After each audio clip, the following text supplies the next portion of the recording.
প্রার্থনা করো যতদিন আছি যেন কাজ করেই যেতে পারি।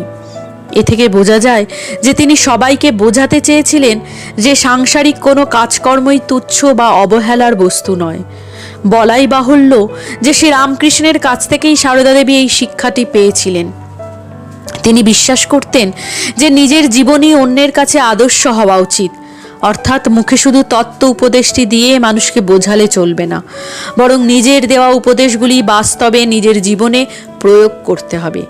পার্থিব জীবনের প্রতি আসক্তি মানুষকে ঈশ্বরের কাছ থেকে দূরে সরিয়ে নিয়ে যায়। তাই সারদা দেবী সবাইকে বোঝাতে চেয়েছিলেন যে ধনের প্রতি আসক্তি থাকলে ঈশ্বরকে পাওয়া সম্ভব নয়।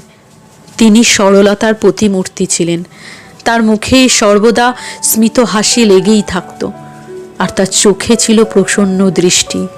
ভোগের ও ধনের প্রতি তার কোনো ধরনের মোহ ছিল না।